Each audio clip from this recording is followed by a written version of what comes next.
অঞ্জনা রান্না করে রাখলাম। আজকে সাজের পিঠা দুধে দিয়ে করব, চলো তোমাদের সঙ্গে শেয়ার করি কেমন করে করলাম। ভালো যদি লাগে লাইক করো, সাবস্ক্রাইব করো, ফলো করো। আমরা এটা বসিয়ে দিয়েছি সরাটা, তেল দিয়ে একটু মুছে দেবো সব কটাকে, তাহলে একটু তুলতে সুবিধা হবে আমাদের।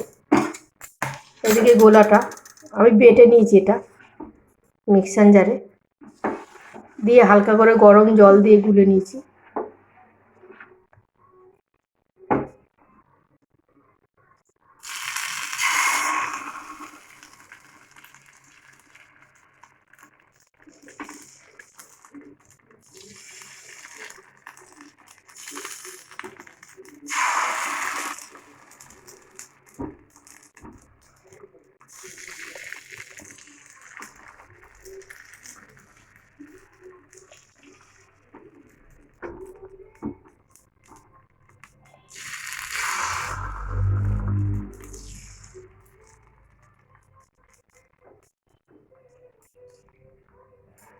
আমরা এবার দিয়ে দেবো ঢাকা।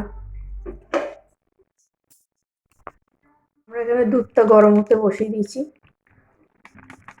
2 কিলো দুধ নিয়েছি।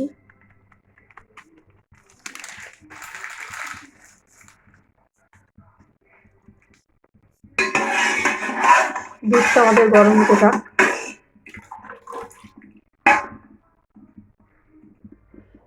ঢাকনাটা খুলে দেখি আমরা।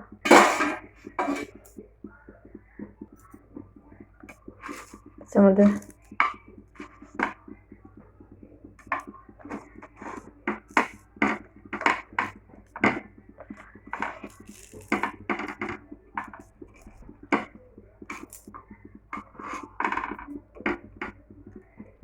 সবগুলো আমরা তুলে নেব এরকম করে।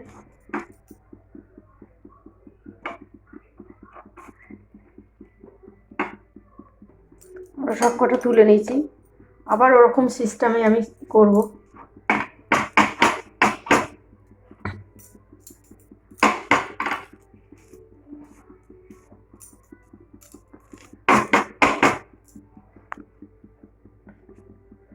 এটা দুধটা ফুটুক, ততক্ষণে বাকি সাজের পিঠাগুলো আমি করে নিয়ে আসি। দুধটা আমাদের ফুটে গেছে, আমাদের পিঠাগুলো সব ভাজা হয়ে গেছে। এবার দিয়ে দেবো দুধে।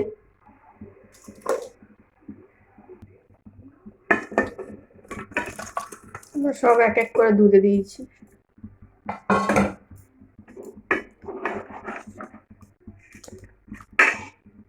এটা ভালো করে ফুটবে, তারপর আমরা মিষ্টি দেবো।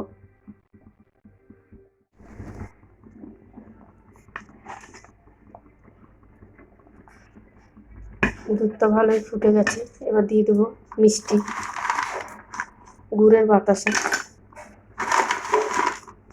এই যে গুড়ের বাতাসা আমাদের।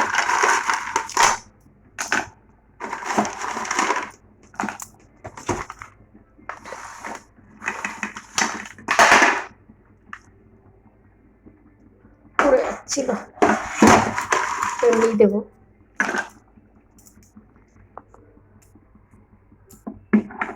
বাতাসা দেওয়ার সঙ্গে সঙ্গে গলে গেছে সব বাতাসায় মোটামুটি।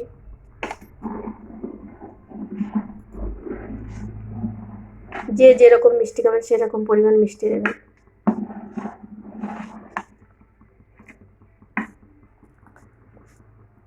একটু ফুটবে, তারপর আমরা নামাবো। মিষ্টিটা ঠিক হওয়ার জন্য স্বাদ অনুসারে একটু অল্প একটু সামান্য লবণ দেবো আমরা। লবণটা দিলে মিষ্টিটা ভালোই লাগে, টেস্টটা ভালো আসে, ওই জন্য দিলাম আমি। যার ইচ্ছা হবে না না দিলেও অসুবিধা নেই। 4-5টা এলাচ আমি গুঁড়ো করে রেখেছিলাম, দিয়ে দেবো।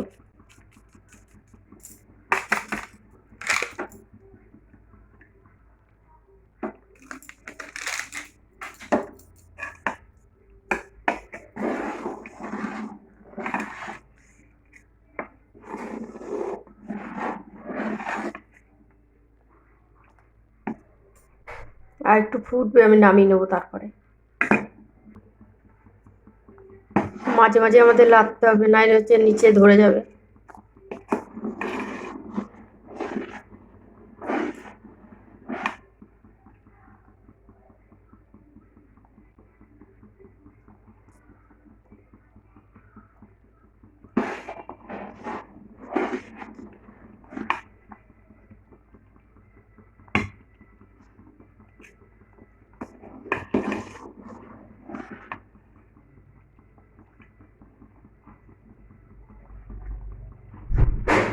তো হয়ে গেছে, নামিয়ে নেবো এবার। এই যে আমাদের সাজের পিঠাটা, বাকি যেটা দুধে দিয়েছি সেটা আপনাদের পরে দেখাচ্ছি।